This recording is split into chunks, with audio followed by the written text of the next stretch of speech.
Goeiedag geagte kykers, ons is bly dat u weer saam met ons ingeskakel is en kyk na hierdie program met die titel Godsdiens en die Koerante wat uitsaai vanuit die Kaap op die TV-stasie Homebase TV. Dis 'n onafhanklike Christelike stasie en ons bly dat u op ons inskakel of op YouTube of WhatsApp of die 24 uur uitsending. Hy so by ons het ons weer vir Maurits. Welkom Maurits, ons is bly dat jy is hierso. Dankie. Weer eens, partyds op jou plek hierso. Ja, nee, altyd. Wat het jy nou daarmee te begin? Nou, maar lekker interessante onderwerp. Ons sien hierso 'n foto van 'n paar manne wat vingers in die lug op wys en ons sien hierso die beskrywing hieronder sê maankykers. A colloquial term for moon spotters gathered at 𝗕𝗙𝐴𝐵 Bay last night where they sighted the new moon, which heralds the start of the holy month of Ramadan, in which Muslims abstain from food and drink during the daylight hours. The 𝗕𝗿𝐵 wishes its Muslim readers Ramadan Kareem. So die mense het nou gewag vir die nuwe maan om aan te breek, sodat hulle nou hulle maand van Ramadan kan ingaan. Ja, die probleem daar is in die Kaap, jy is nou eintlik 'n Transvaaler hierso, maar in die Kaap, partykeer is daar mistigheid daar, dan kan jy nie die maan sien nie, en dan is Ramadan nou uitgestel vir 'n dag of 2 tot die mis nou als weg is in die wolke, en jy kan dit sien daar. Soos, ek is nie vreeslik beïndruk met hierdie tipe feeste wat op die maan afhanklik is nie, want dit is nie eksakte dinge nie, maar dit is nou een van hulle rituele daar. En my vraag is altyd, maak rituele jou 'n beter mens of nie, of wat nou? Dis wat hulle sê. Hierso is nou 'n berig hierso. Berigie in die 𝗕𝗿𝐴𝐵, en hierso skryf hierdie een man, 𝗕𝗙𝐴𝐵. Hy sê, the meaning of Ramadan for Muslims in South Africa. Fasting blinds the body in order to open the eyes of your soul, said Rumi from Konya. Ja, om te vas, daar is ook Bybelse voorstelle vir vas. Ek sal nie sê dit is vereistes nie, maar dit is partykeer aanbeveling goed vir jou liggaam om ruk te vas of wat ook al. Nee, ek dink dis die ding ook, Jesus het verwys na vas, het hy het gesê, wanneer julle vas, hy het nooit gesê, julle moet nie. Nee, hy het dit aanbeveel, kyk, Jesus het gevas, ons sien die profete het gevas, Moses en so meer, ja, hy het nooit gesê, if you fast, nee, hy het gesê, when you fast, so hy het nooit gesê, as 'n aanbeveling nie, maar was 'n ding wat deel van ons geloof moet wees. Periodiek. Ja. Periodiek. Nou die moslims het 'n baie streng siklus daaromtrent. Dan sê hulle, indeed fasting the month of Ramadan is cherished for its spiritual significance, fostering self-discipline, empathy and gratitude. It's a time for reflection, self-improvement and strengthening one's connection with Allah. The beauty lies in the sense of community as people come together for praise, charity and shared meals, creating a profound sense of unity and compassion. Ja, dan eindig hy af hierso. Hy sê, Ramadan serves as a time for the introspection, self-improvement and the development of a closer relationship with God, emphasizing values of humility and gratitude in daily life. When I am in Turkey, I miss the moon sighting for 𝗕𝗙𝐴𝐵, the end of Ramadan in Sea Point. Okay, daar was nou die maan, kyk, dit was die begin van Ramadan, nou die einde van Ramadan, kyk hulle ook daar na die maan. Dan sê, conversely, when I'm in South Africa, I miss buying sesame Ramadan bread in Istanbul. Soos daar hulle Ramadan broodjies. Soos ons het hot cross buns nou. Ek is nie eintlik 'n ondersteuning van hot cross buns nie, want ek dink daar is verkeerde mythologiese konnotasies aan daardie hardcross buns ensovoorts. Maar nou ja, my vraag is of dit 'n beter mens maak nader aan jou God, maar dis een van die 7 pilare van Islam daar. Interessant. Hier so nou weer op dieselfde onderwerp sien ons hier so in Indonesië. Muslim women offer the evening mass prayers called 𝗕𝗏𝗏 on the first night of holy fasting month of Ramadan at the Grand Mosque of Istiqlal in Jakarta. En daar sien ons nou die klomp vrouens van hulle het kinders ook by hulle, hoe hulle die nag deur nou saam gebid het en hoe hulle die vas ingegaan het. En dis die ding ook, ek het al met baie moslims in aanraking gekom wat nou deur die proses van Ramadan gaan en waar vas eintlik jou liggaam baie goed kan doen, is het ek al baie keer gesien hoe hulle dit baie verkeerd benader in die sin van die oggend eet hulle self so vol voor die son opkom dat hulle die res van die dag waardeloos is want hulle kan nie beweeg nie, hulle is heeltyd moeg en die aand kom hulle by die huis en hulle ooreet hulle self weer dat hulle nie lekker kan slaap nie. En ek dink mens mis dan half die punt, ek verstaan nou ook nou seker dit nie so goed soos wat hulle dit verstaan of wat hulle dit moet verstaan nie, maar ek dink mens mis bietjie die punt, as jy eintlik net jouself uithonger, maar dan jouself op dieselfde tyd net ooreet, dat jy nie waardevol is nie. Een van die ooms wat ek goed ken, daar naby ons bly, hy het vertel van by sy werk, het die een man gesê, nee, dis Ramadan, hy wil graag volgende week af hê, want hy het nie meer energie nie, want hy dink hy het gesê, hy het te veel geëet gisterand, of te veel geëet vanoggend, so hy het nie meer energie nie, en nou wil hy sommer verlof soek by die werk as gevolg van dit. So sien jy moet eintlik, waar hulle goed praat van dit en sê, maar het moet die opbouende ding wees, en die goeie ding wees vir jou liggaam, en vir jou verhouding met wat hulle met Allah het, is dit baie keer eintlik 'n baie negatiewe ding. Ons mis die punt heeltemal. So ek kan nou nie praat vir almal en sê dis met almal so nie, maar dis nou wel oor die algemeen die meeste wat ek gesien het is dat dit nou nie altyd 'n voordelige ding is wat hulle doen nie. Ja. Ek het juist daaroor gewonder in my eenvoudige gedink as ek dit moes doen, so ek voor daardie son opkom, so ek nou genoeg eet om my deur die dag te hou, jy weet, en dan eet jy eintlik te veel. Maar wat my 'n bietjie bekommer is dat jy nie water mag drink nie. Baie dieete sê nie jy mag nie water drink. Die water kan jy drink en jy moet drink, want jy moet jou liggaam vol water hou daar soos daardie ding dat jy nie mag water drink nie. En is nie vir my 'n gesonde beginsel nie. Ek kan sê, okay, eet, maar wat help het jy oor eet jouself? As ek baie eet, dan wil ek ook gaan lê en slaap daar. So nou, hoe kan jou verhouding met jou Allah nou so goed wees as jy nou oor eet is en jy wil net gaan slaap daar? Ja, soos dit kom weer eens die balans, wat is die doel en wat word bereik daardeur, maar baie dinge kan jy van aanpas en verkeerd aanpas ensovoorts. Daar is seker mense wat dit mooi korrek aanpas, maar ek het maar 'n vraagteken oor die ding. Ja, nee. Hey. Nou ja, en weer eens kom ons nou hierso, Islam met alle respek, ek het maar vra oor Islam as geloof en die balans ensovoorts. Kyk nou hierso, Tehran, Iranian hijab law, cause confiscated. Dit is nou hoe die moslims nou,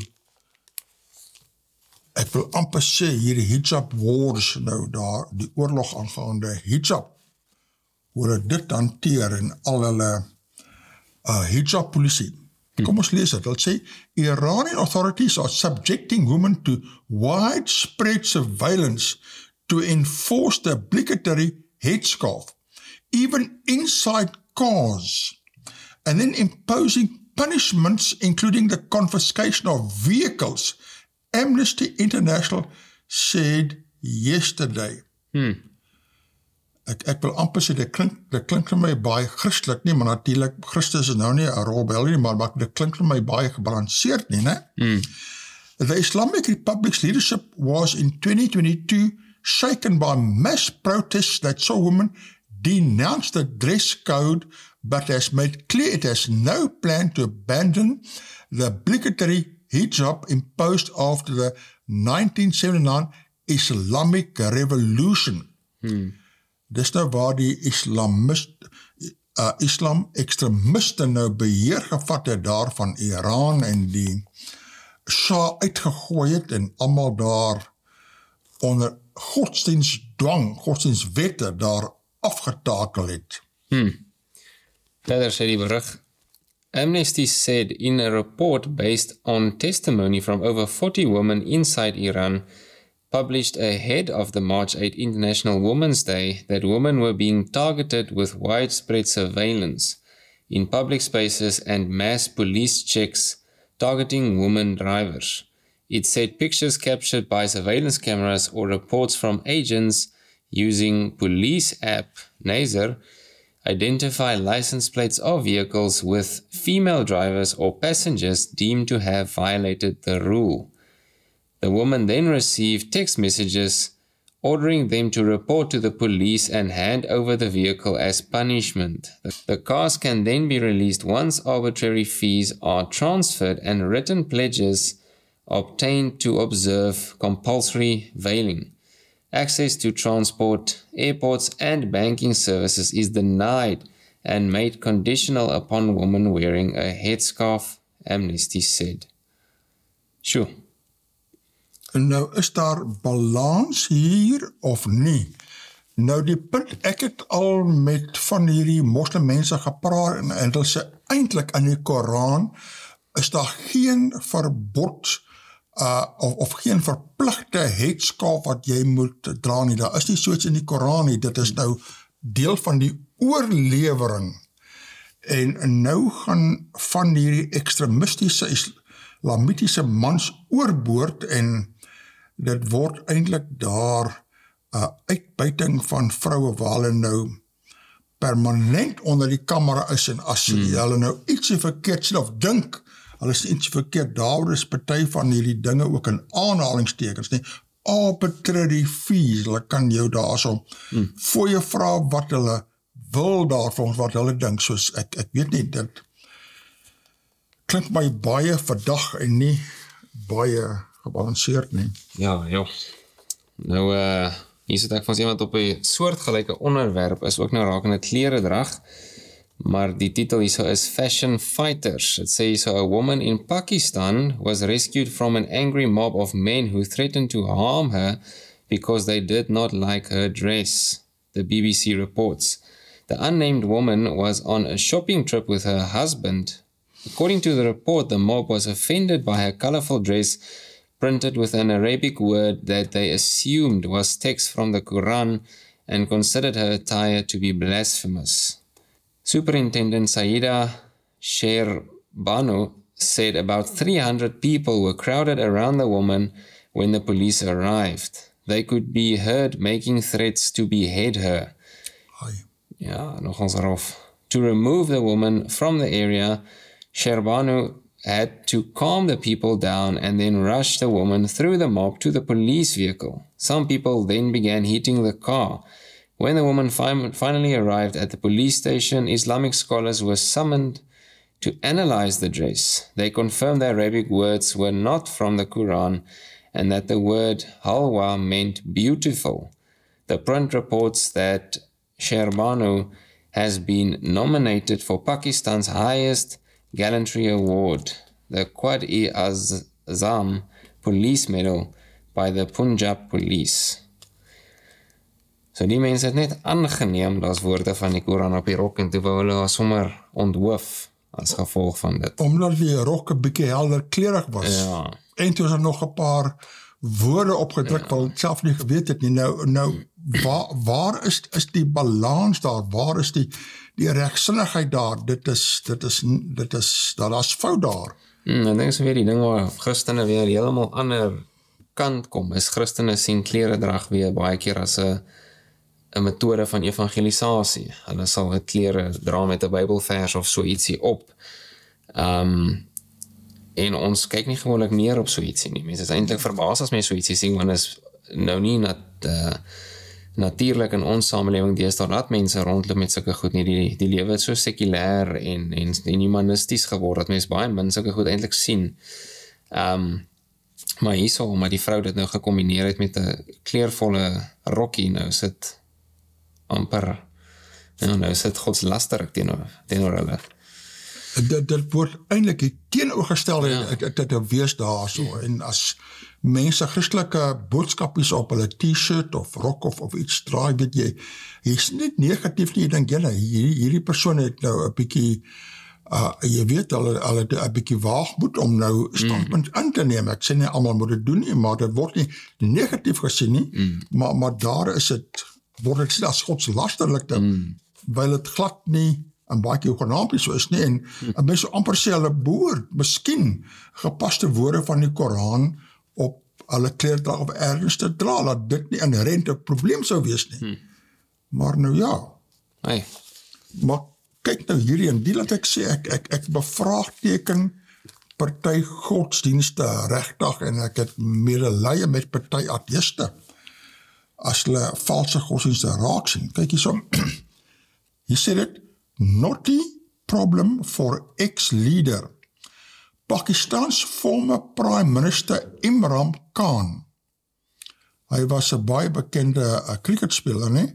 And his wife Bushra Bibi have each been sentenced to 7 years in prison after their marriage was deemed un-Islamic by a court, the Guardian reports. This comes after a previous corruption case known as Tosakana, where Khan and Bibi were given 14-year sentences for illegally selling state gifts. The un-Islamic marriage case was initiated by Bibi's former husband, who argued that she had not observed the required 40-day waiting period before remarrying after their divorce, as per Islamic teachings. Soos daar moet jy nou 40 dae wag voor jy mag weer trou. Hierso het nou gekry 7 jaar tronkstraf daarvoor. Nou ja, egskeiding is nie korrek of aanvaarbaar nie, maar 40 dae, wonder waar kom die 40 dae nou vandaan? 40 dae het ook 'n besondere betekenis in die Bybel. Waar kom hierdie 40 dae vandaan, hè? Khan is facing more than 100 other charges and is prohibited from participating in the upcoming general election. Despite being ousted in 2022, Khan remains popular amongst voters and maintains that the cases against him are politically motivated, vehemently denying any wrongdoing. Khan's close-aid immediate advisor, 𝗘𝗙𝗧 dismissed the latest conviction as false and claimed to have witnessed the marriage. Khan stated that the case was fabricated to humiliate and disgrace him and his wife. Soos hierso word nou sogenaamde Islamic beginsels toegepas om nou die persoon nou tronk toe te stuur vir 7 jaar, en anders sê nee, dit is helemaal verkeerd gefabriseer daar. Pas op maar.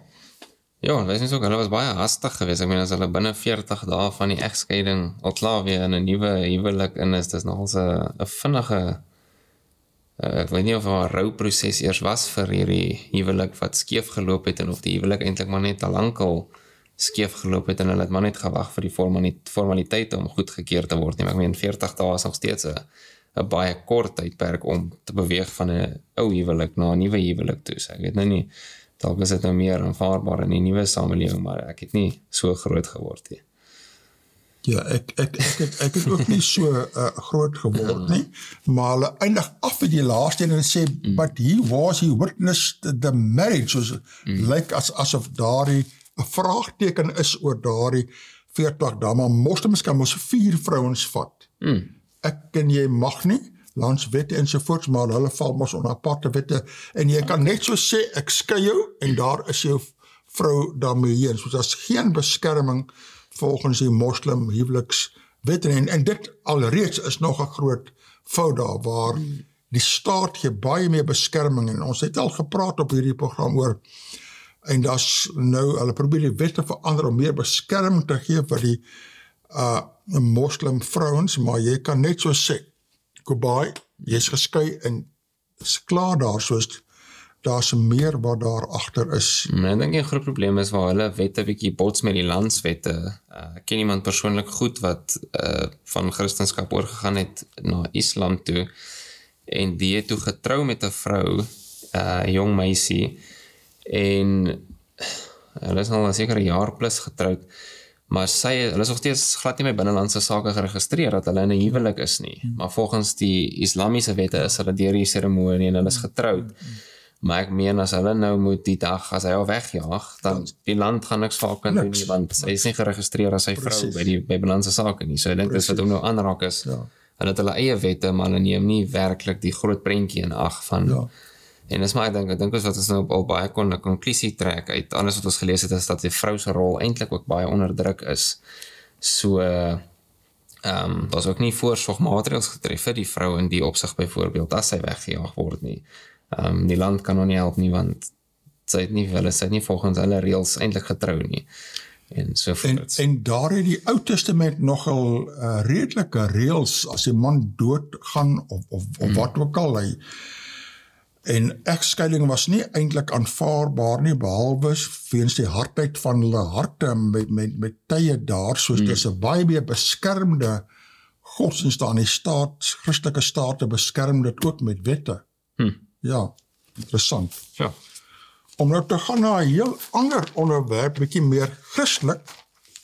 Ek weet nie of ek nou moet sê Christelik of onchristelik of wat ook al nie, maar bietjie meer nie moslim gelowe. Hier is nou 'n redelike groot berig aan die rapport oor pastoor Ad. Dit sê pastoor Ad veg terug na video. Niemand besit my nie, niemand het my gekoop nie. En daar is nou 'n groot prent aan die regterkant, né? En daar staan pastoor Ad in sy onderbaadjie en aan die middels pastoor Ad in sy pak en links is pastoor Ad, lyk my soos 'n priesterlike gewaad en dan die voete wys die geweldige groot 'n kerk auditorium en een van die brug die praat van hierdie ontsaglike duur konstruksie. En dan bo aan die blokkie sê duisende kerkgangers luister na 'n preek van pastoor Ad Boshoff in 'n Christian Revival megakerk, baie groot. En dan is hier so onder is prentjies, natuurlik as jy nou charismaties is en jy het jou eie kerk en jy het jou eie kerk gestig, dan moet jy nou, jy weet, jy moet nou in tel wees en jy word in tel deur nou al die lydende mense te kom. En linksbo is waar Ad Boshoff nou oud-president Jacob Zuma in 2016 by 'n biddag vir 'n vreedsame verkiesing in Bloemfontein daar verwelkom. Nou ja, nee, ek kry al die hoofde by.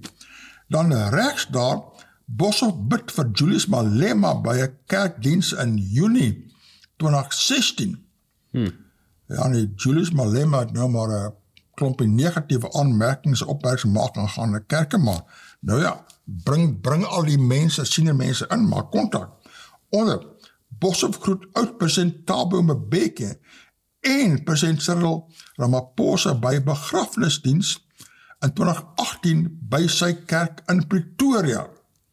Nou ja, soos jy moet die groot kanonne kry hierso by jou kerk, nee, want jy het mos nou jou eie kerk, jy het jou kerk gestig daar. Maar kom ons lees wat sê hulle hierso. Hulle sê hierso, die megakerk van een van Suid-Afrika se bekendste charismatiese predikers, pastoor Ad Boshoff, slaan vure dood nadat hy in 'n video van onbybelse stellings beskuldig is. Ja, daar's 'n hele paar debatte by verskillende kerke oor wat is Bybels, wat is onbybels, en volg jy die Bybel, of het jy nou onbybelse leerstellinge, is jy nou 'n valse kerk, het jy die spoor bysters geraak, of wat? In die video wat deur die Australiese teologie blogger 𝗘𝗙𝗧 𝗏𝗏 gemaak is, word Boshoff leiers en stigter van die Christian Revival Church, CRC, onder meer gekritiseer oor sy standpunt om die gee van tiendes aan die kerk. Miskien moet het sê aan sy kerk, dis om sy kerk en dan as die tiendes daar gee, dan gaan het eintlik grootliks aan hom, want die kerk behoort aan hom. En een van die videogrepe wat deur Koerante uitgelig is, sê Boshoff, onder genade besit God alles. Ja, en nou wil Boshoff alles besit, wat eintlik na God toe moet gaan, hè? Wil jy my vertel dat Jesus ingevolge genade jou opdrag gegee het om nie jou plaaslike kerk te ondersteun nie?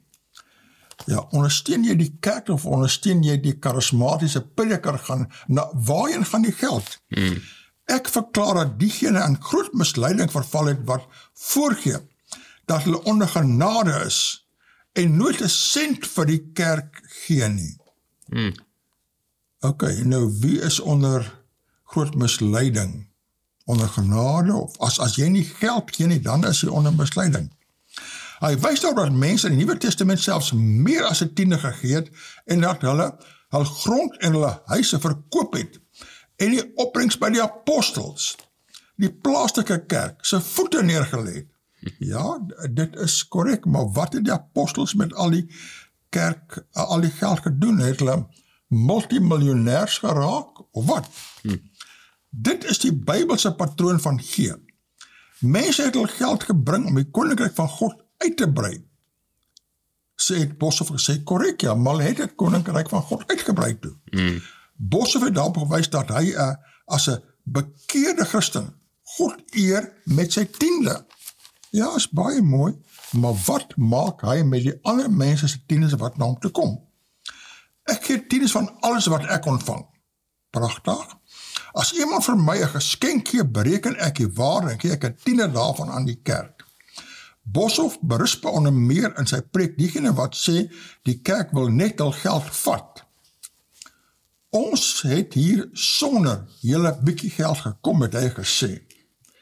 Die CRC het Koerante se video as kwaadwillige leuns en ongegronde gerugte afgemaak.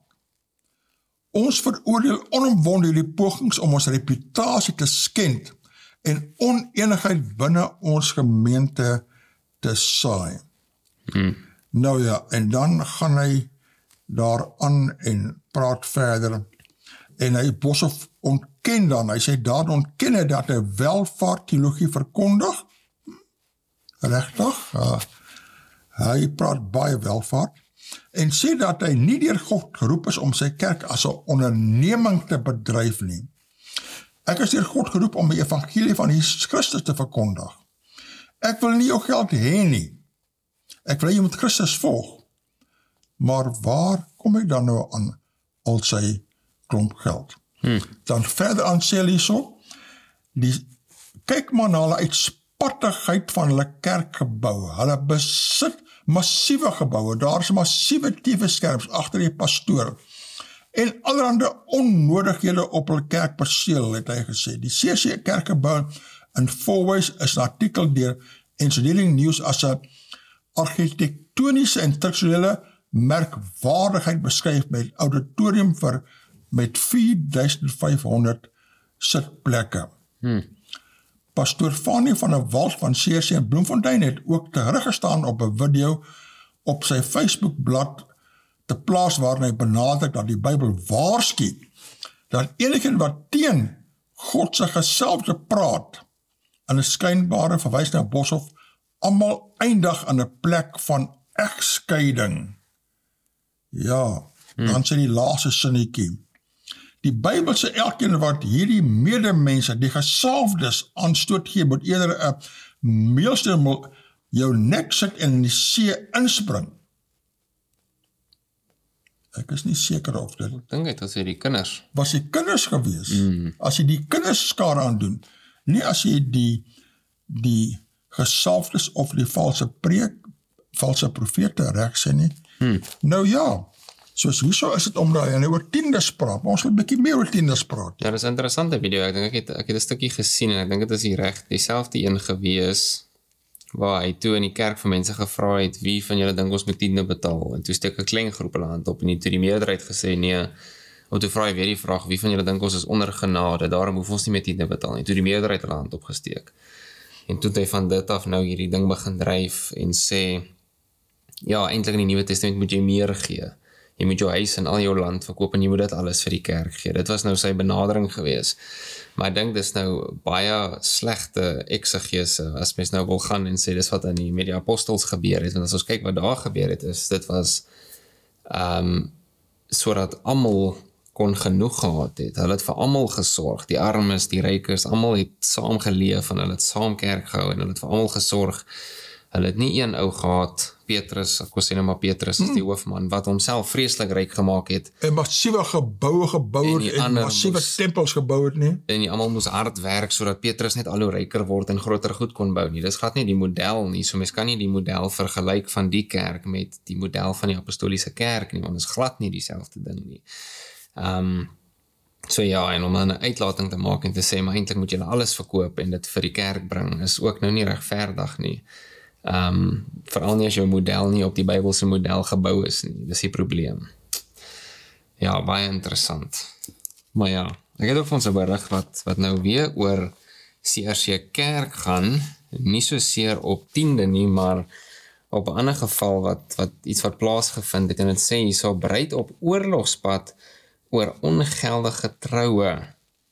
En ons sien hier regsbo 'n foto van 𝗔𝗕𝗦𝗔 wat 53 is, en 𝗕𝗿𝐻𝐿 op hul spogtroue by 𝗕𝗿𝐻𝐿 huweliksperseeel buite Pretoria.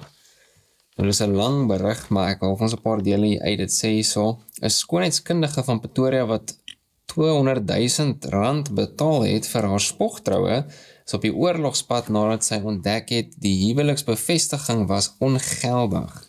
𝗔𝗕𝗦𝗔 53 en 𝗕𝗿𝐻𝐿 is op 22 Julie op 'n spoggeleentheid by die 𝗕𝗿𝐻𝐿 huweliksperseel buite Pretoria deur pastoor Pradip Ramnath van die Christian Revival Church Pretoria in die huwelik bevestig. 3 dae later het 𝗕𝗏 ontdek haar huweliksertifikaat is onderteken deur pastor Russell Glouk van CRC Johannesburg. Sy sê Glouk was geen kant geken nie, en hy was ook nie by die seremonie nie. Sy het geëis dat die kerk haar skadevergoeding betaal. Hierop het Glouk per brief geantwoord dat hulle 'n onbedoelde fout gemaak het teen tye van die wettige registrasieproses van jou huwelik. Nou, hier is nou baie goed wat hier aangaan, maar die probleem kom in is die man wat hulle getrou het, hulle sê so was nie 'n geordineerde pastoor nie, so volgens hulle kerk het hy nie die reg gehad om die briewe te kon teken, om die hele wettiese deel, die formaliteite goed te keer nie. Hy was maar net, hy kon die seremonie gedoen het. Hy was reg gewees om dit te doen. So hy was nie 'n formeel aangestelde huweliksbevestiger nie. Absoluut. Jy moet ons deur die staat daarso vir die wetlike huwelike moet jy 'n huweliksbevestiger lisensie kry. Is nie enige pastoor of enige wat sommer mense kan wetlik trou nie. Ja, hy kan seker maar trou, maar dis dan nie 'n wetlike ooreenkoms wat reg is in die oë van die wet nie. En wat toe gebeur het is, toe 'n ander pastoor, wat glad nie met hulle, wat hulle glad nie geken het nie, enige so iets nie, hy toe in hulle afwesigheid die ding geteken, en hulle toe eers het gesien toe hulle die brief kry en sien, maar die man wat hulle getrou het, dis nie sy handtekening en sy naam daaronder nie, dis 'n ander pastoor se naam en handtekening, so dan maak dit die ding nie geldig nie, dis bedrog eintlik. En nou het sy hierdie groot bekleierery oor dit gehad, en hulle het gesê hulle sal vir haar R5,000 teruggee, wat sy nou eintlik die pastoor betaal het vir die troue op die dag, hulle sal daai geld vir haar teruggee. En ek wil eintlik die deel hier so nou mooi soek, maar daar was gesê van juis pastoor Boshoff, uit Boshoff af, dat hulle die vrou hofsaake sal neem met haar, as sy 'n groot ding van hierdie gaan staan en maak. Ek wil dit nou nie verkeerd aanhaal nie, maar daar was duidelik, hierso sê, Letitia het toe in November 'n klag van bedrog by die polisie aanhandeling gemaak, en in Desember 'n brief van die Departement van Binnelandse Sake gestuur, waarin sy beweer dat haar huweliksbevestiging onregmatig was en dat haar huwelikssertifikaat vervals is. Lighthouse sê in haar brief aan die departement dat pastoor Ad Boshoff, leier en stigter van die CRC, haar met regstappe gedreig het, toe sy met hom oor die kwessie vergader het. So ons sien duidelik hier, toe sy nou met hom gesels oor die is nie reg nie, toe sê hulle van, ons gaan jou hof toe vat, hulle dreig haar toe met regstappe, en die hele ding was so emosioneel, dat sy en die man toe op die einde van die dag uit is, en haar kinders wat in die kerk nog oorgebly het, ook in die CRC kerk, hulle verhouding het nou skade aangelei, so die hele familie het nou seer gekry in die hele proses. Sy hulle maar uit mekaar uit op die ouend. Sy en die man, want wettiglik is hulle eintlik ons nou nie getrou nie, ons weet nou nie wat in die maand gebeur het, wat hulle getroud was nie, maar ek meen as die liefde ons nou eg was, sal ons nou deur die ding gaan, en mens sal, ek kan nou net van myself praat, ek weet nou nie wat alles hier gebeur het nie, maar niks het hulle gekeer om na die tyd net die ding reg te doen en die regte papierwerk te kry nie, maar ek dink die trauma was bietjie te erg en die hele proses, en dit was baie wat ons ook nie weet nie. En toe is hulle toe uit, en die kinders het seer gekry, en sy het seer gekry, en so meer, maar ek lees ons net die laaste deel van die berig, het sê hier so, Boshoff en sy 32-jarige seun Adam is albei direkteure van die CRC se nuwensgewende maatskappy CRC, Myn, Bloemfontein, Johannesburg en Pretoria, Adam se vrou Chanel en sy suster Angelique de Bruin en Chanel Klaasen en hul mans Marno en Marcus is almal by die kerk betrokke as pastore of beklee senior poste in die kerk. Oor kritiek op die CRC se geldsaake het die kerk by navraag gesê, ons wil beklemtoon dat CRC 'n geregistreerde nuwensgewende maatskappy is met 'n wettig aangestelde direksie. Ons voldoen ten volle aan die wetlike vereistes en regulasies. CRC is by die International Federation of Christian Churches geregistreer soos vereis deur die kommissie vir die bevordering en beskerming van die regte van kultuur, godsdienstige en taalgemeenskappe. So hulle benadering op een van die dag is om te sê, maar wettiglik doen hulle niks verkeerd nie, en hoe hulle geld bestuur is volgens die wet, en hoe die wet sê kerke geld moet bestuur, doen hulle niks verkeerd nie. So ons het nou 'n bietjie gekyk na van 'n Bybelse perspektief in die vorige berig, en daarin kan ons sien, goed nie alles 100% reg hanteer word nie, maar ons kan duidelik sien, hulle kom nie uit 'n Bybelse oogpunt, hoe hulle die ding wil, hulle self wil beskerm nie, hulle kom uit die landswet se oogpunt uit, en nie volgens die Bybel nie, so daar is klaar duidelik vir ons 'n probleem. Hier is die vraag is van sulke kerke wat as maatskappye, wat ook al geregistreer is, daardie direkteure, wat is hulle inkomste? Hulle verdien geweldige betaal. Dis nie soos 'n tradisionele kerk, jy het 'n vaste salaris, almal salaris is dieselfde of min of meer, of is op 'n skaal goedkeuring, jy kry vaste toelaas, jy weet, jy gaan nie 'n miljonair word nie, maar jy sal kan oorleef, party bietjie moeiliker, maar dis die verskil tussen hierdie charismatiese kerke, dit is 'n baie lekker manier om baie vinnig en gou ryk te word, want die geld kom eintlik na jou toe, en jy het seggenskap en die lidmate nie eintlik nie.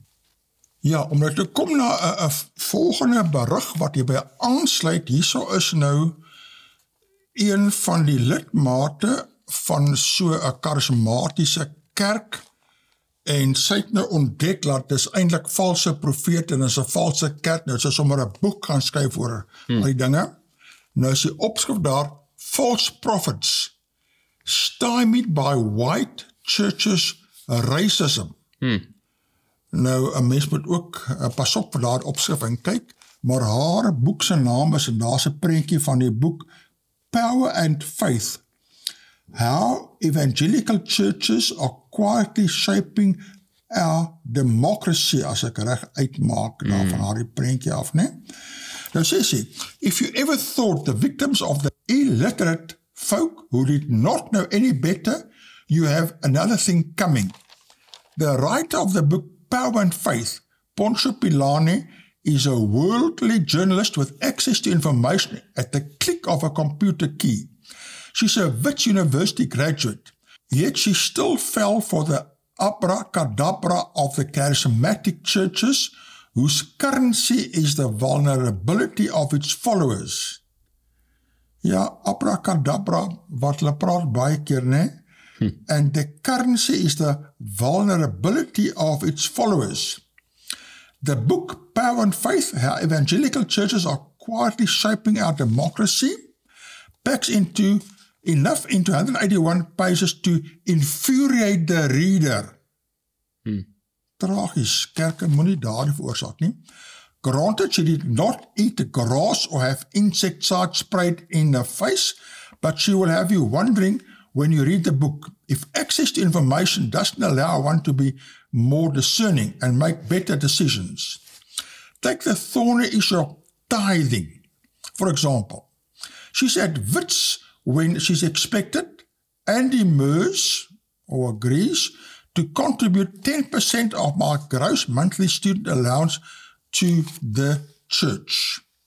One wonders if funding organizations like NSFAS are aware of the use abuse their beneficiaries dispense their grants to. These churches are worse than sharks. They talk you out of kith and kin simply because the latter have not accepted Christ. They become your adopted family. I left my family for the family. They give Christianity a bad name, but the fault cannot entirely be theirs alone. They are enabled by the followers, who eschew everything they have known before for the church, ostensibly for Christ. It is difficult to engage with the book without being angry, especially at the followers like Pilane. It doesn't help assuage the fury that she's out of the vicious system. She doesn't name the church, but it is the realm of Rema. Founded by Pastor Ray McCauley, it is not an insurmountable task to guess which church this could be. This realization leaves a bad taste in the mouth. These are the sort of white-led churches aided and abetted by the celebrity culture who post social media content as they worship and tithe via EFT. These churches and their leaders thrive on idolatry. The author recalls by the congregants being ordered to white praise messages to the senior pastor on Facebook, telling him how empty their lives would be without him. I am ashamed that I did, she says. She wrote in concluding one such letter, "You changed my life. I love you with all my heart." Pilane adds, these churches are enabled by the environment that operates by exploiting people. En ek wil net daar gou inval om te sê, dit is 'n ding wat ons kom uit die charismatiese kerk uit, en in ons kerk was dit toe nie so gewees dat die pastoor aanbid was en so meer nie.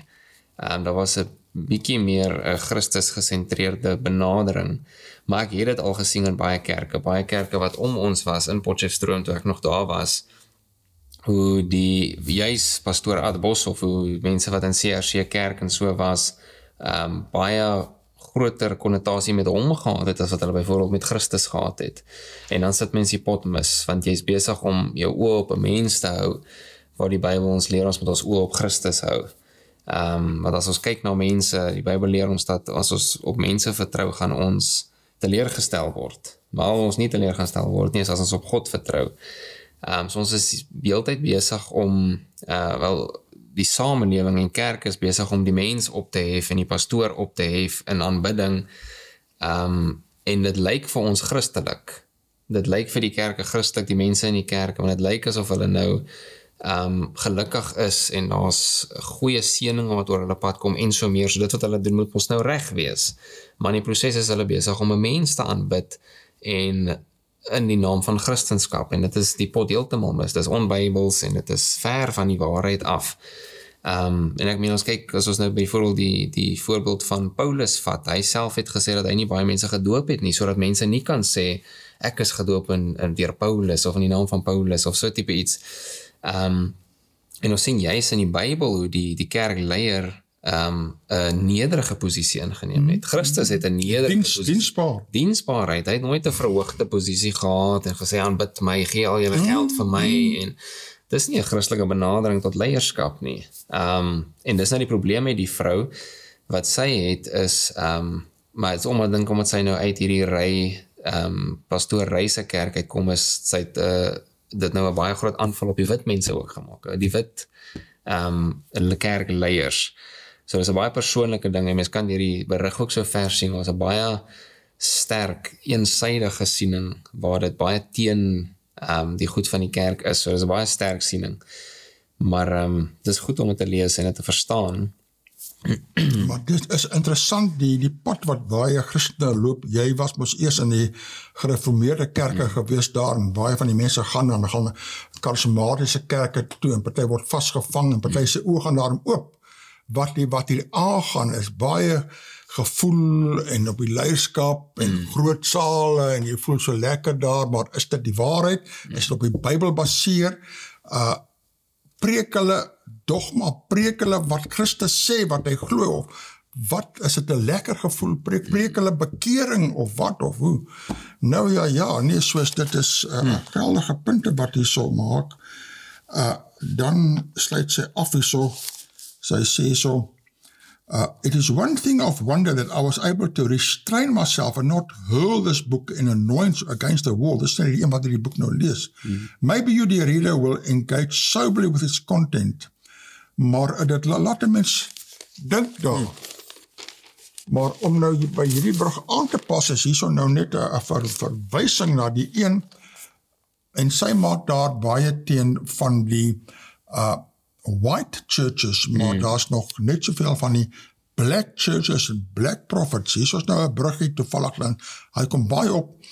NPA, dis die National Prosecuting Authority, denies plot to target Shepherd Bushiri. En hierso, hy is natuurlik ook een van die valse profete, wat hierso was, en hy het die land uitgevlug ensovoorts. En het sê so, Bashir and his wife Mary fled the country when they had to face their charges. The duo facing charges of fraud and money laundering. Ja, so baie geld, wat maak wel die geld, nee? The pair were leading the enlightened Christian Gathering Church. Bashir's escape was characterized by controversy, as now unclear how they managed to flee the country. They fled in November 2020, days after they were granted bail daar. Dan eindig af, the asset force unit has seized all of Bashir's property and cars before he fled the country. Maar wat interessant is, ek het bietjie gekyk op die web daar, en daar's een berig daar, hou die summary of the richest pastors in South Africa. En daardie vrou praat nou oor the white pastors, maar die helfte is swart pastors, en die rykstes is die swart profete. Nommer 1, 𝗕𝗏 $1 billion. Dit is nou 19 biljoen rand, jy kan nie dink nie. Prophet Shepherd Bushiri, ons nou nie van hom gepraat daar, $150 miljoen, dis ver oor 2 miljoen, 3 miljoen, 3 biljoen rand, nee. The late Irene Chifekwani, $42 million. Ray Macaulay, wat sy nou daarvan praat, nee? $28 million. Ja, nee, dit is ook biljoene. Sy naam, sy eiendomme, nee? Adam Boshoff, 28 miljoen. Dit is ook raak naby 'n biljoen, hoewel is meer as 'n half biljoen rand. Dit is karre, eiendomme, vliegtuie as in sy naam geregistreer, soos baie geld. Roberta Lee Houston en 'n man Brian Houston, 10 miljoen. Dr. Andre Rupert, hy het daar so Faith TV, as Bybel TV, $500,000, relatief minder daar, dis natuurlik 'n hele paar miljoen rand. Prophet Hubert Angel, 100,000, Professor Lesoka Daniel, unconfirmed. So is dis die kwessie van wit pastoor nie, die helfte hier is wit en die helfte daar is swart pastore. Dan sê dit hier so aangaande daardie Ad Boshoff, kom ons kyk die berig, dit sê, religion and wealth are controversial topics in most African countries. The wealth accumulated by some clergymen has raised eyebrows. Some preachers have been accused of using religion to con people, ja. What are the richest pastors of Africa and how have they acquired the riches? Dan keer daar die webwerf die inligting daar, nee. Praat van Adam Johannes Jacobus Boshoff, 28 miljoen $, 58 jaar oud, Christian Revival Church, hy was in Bloemfontein gebore, senior pastor Christian Revival Church, ensovoorts, ja. En ding is, wat ons duidelik wil maak ook vir die kykers, is dat hier enige iemand kan 'n slagoffer wees van hier. Ek meen, dis wit leiers, kerk, 'n swart kerkleiers, dit is nou nie dat jy net 'n sekere groep kan uitsonder en sê, kyk, dis die ouens nie. En ek dink die groot ding kom in is, ons moet kyk, daar is niks fout daarmee om geld te hê nie. Dit is nie 'n sonde om ryk te wees nie. Maar die probleem in die opsigte wat ons nou hier beskou is, hoe word hierdie kerkleiers ryk? En hoe put hulle die fondse van ja, dis die ding. Waar kom die geld vandaan? Wat word aan hulle kerklidmate gesê? En hoe bestuur hulle die geld? Dit is die groot ding op die einde van die dag. As ons wil praat oor rentmeesterskap en die mense in die kerk wil onderdruk met ons doktrines oor rentmeesterskap, dan moet ons self ook ons goeie rentmeesters wees. Ons kan nie dan, ek het nie 50 karre nodig en 'n vliegtuig en klomp huise en helikopters en allerhande sulke goed, as ek 'n kerk het, want as ek wil sê, maar ek gebruik die geld vir die evangelie, hoe gebruik ek dit vir die evangelie met al my karre en met al my huise en so meer? Miljoene. Dit is waar die probleem inkom, en ek dink as 'n ding wat ons vir die kykers ook moet sê is, ons moet kyk hoe ons geld bestuur en hoe ons tiendes bestuur, of hoe ons tiendes gee, waar ons tiendes gee. As ons in 'n kerk sit waar ons duidelik kan sien, die pastoor gebruik hierdie geld vir homself, hy word 'n multimiljonair, dan moet ons die vraag vra, is hierdie kerk op 'n Bybelse beginsel gebou? En moet ek my tiende vir die kerk gee? Ek dink dis die ding wat ons moet hier uit. Wat sê my, betaal jy tiende? Glo jy in tiende? Wat is jou siening van tiende? Ek betaal tiende, ja. Hoekom? Ek glo dit is 'n Bybelse beginsel. Ons sien dit in die Ou Testament, selfs in die Nuwe Testament. Ek meen in die Ou Testament, in Maleagi 3, praat Jesus of God met die volk en hy sê dat hy word beroof in hulle wat nie tiendes en offergawes gee nie. En baie mense interpreteer dit as die leviete wat gesteel het uit daai geld uit en die offers uit. Maar as jy mooi gaan kyk, het die volk self dit ook gedoen. Hulle het weerhou om hulle tiendes en offergawes te betaal. En ek meen as ons Nuwe Testament toe gaan in Lukas 11 vers 42, praat Jesus met die fariseërs oor hulle so goed was in om tiendes van alles te vat. Al die punt bietjie gemis, nee. Maar hulle die groter goed nagelaat, die liefde en God se wet. En dan sê hy na dit ook, hulle moet die goed doen, maar hulle moet nie die vroeër nalaat nie. So hy praat nie teen die feit dat hulle tiende gee nie, maar hy het hulle aangespreek en gesê, die goed is vir julle so belangrik, maar julle het nie liefde vir mense nie. En julle het nie God se wet wat julle gehoorsaam en reg toepas nie. So hy het nooit teen die tiende gepraat nie, en hy reg deur die Nuwe Testament sien ons die beginsel waar ons moet gee vir God se kerk. Maar sê my, is jy nie nou wat hulle sê, 'n wettiese, oud-testamentiese volgeling wat die bal heeltemal mis nie? Ek glo nie so nie, oom. Ek dink, iets wat ek onlangs geleer het, die laaste 2 jaar van my lewe, is dat werklik alles wat ons besit behoort aan God. Ja. En ek het groot geword met hierdie persepsie van, ja, ons betaal tiende is God se geld, maar die ander 90% doen ek wat ek wil, ek kan doen wat ek wil. Maar die probleem is, dis 'n verkeerde siening. Die tiende is God se, ons gee dit vir hom, en dit gaan vir die bediening. En die ander 90%, maar dan moet daar bedien word, dis die ding. Nie 'n verryking van sommige persone nie. Dis die ding, maar die ander 90% moet ek nog steeds as 'n goeie rentmeester gebruik. Dit beteken nie ek kan nou gaan en al die geld gaan blaas soos ek wil, en soos 'n slegte Christen of 'n slegte dienstmeester optree in die proses en nou sê, maar ek het daarom my tiende betaal nie, want alles is werklik God se. En dis die ding wat ek nou besef het die laaste paar jaar, en dit het my siening oor hoe ek my geld bestuur ook heeltemal verander. Want in plaas van om geld te mors op klomp nonsens op die einde van die dag, begin mens besef, maar hierdie geld kan regtig benut word vir die opbouing van die koninkryk. Interessant. Nee, jy weet die beginsel van tiende is baie belangrik, en dit gaan reg deur die Ou en die Nuwe Testament.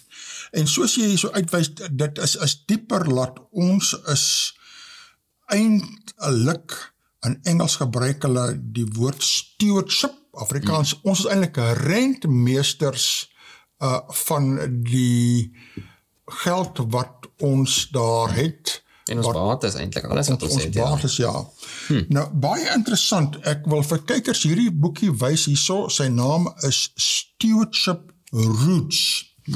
Wat is die wortels, wat is die filosofie, die teologie agter rentmeesterskap, agter tiende, dit sê onder, towards a theology of stewardship, tithe and offerings. En soos jy sê, hierdie boekie, jou kop was jy bietjie meer insig gekry oor die rentmeesterskap en tiende, en hierdie boekie gee mens die teologiese onderbou van tiende. 'n Mens wil dit nou nie 'n wettiese afdwingbare ding maak nie, jy wil sê, maar jy is 'n rentmeester van God se geld, gee dit aan 'n kerk wat dit korrek gebruik. Het is 'n verslag, kan jy sien, is dit welsyn waarvoor gebruik, is dit vir die ryk word van 1 of 2 pastore of wat. Ek wil bietjie ook net kyk na die hoofstuk in hierdie boekie, dit is net so oor 100 bladsye.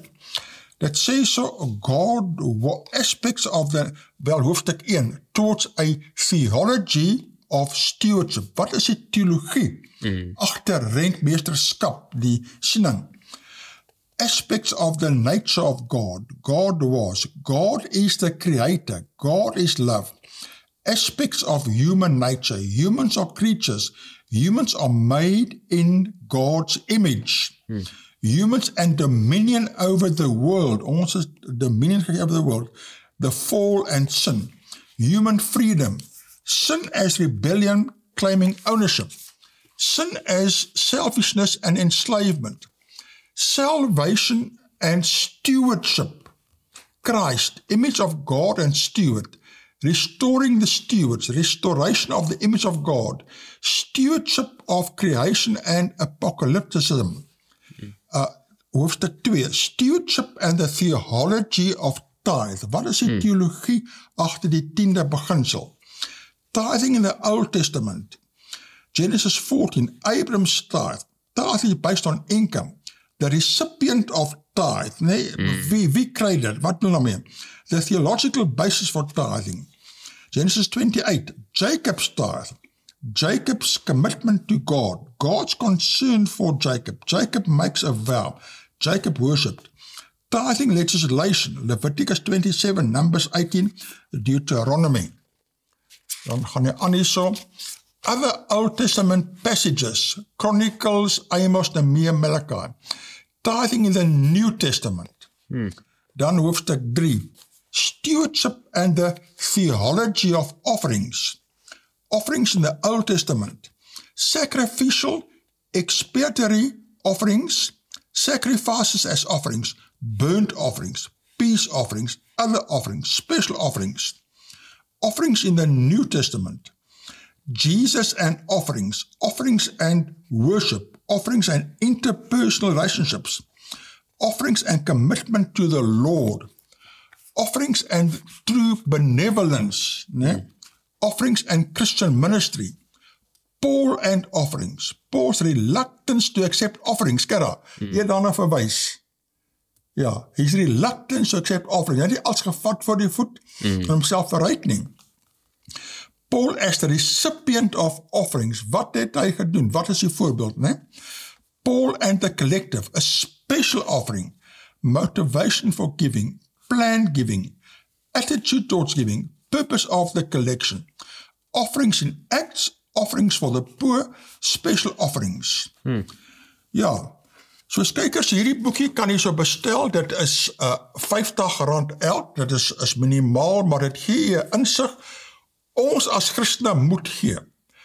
Maar gee vir 'n gevestigde kerk waar jy tiendes en die offergawes nie enkelinge ryk maak nie. 'n Gevestigde kerk wat fondse gebruik vir welsyn, vir armes, vir die onderhoud, vir die uitbreiding van die koninkryk, vir sendingwerk. Daar is genoeg sulke kerke wat jy aan kan behoort daar.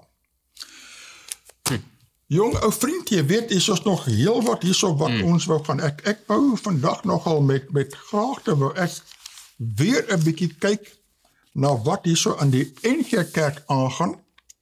En dis 2-3 berigte. Kyk hierdie interessante berig.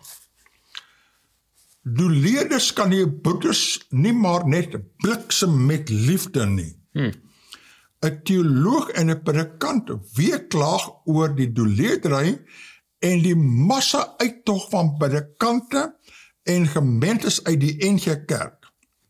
Maar hoekom is die wat bietjie minder deur vrees aangevuur word so stil?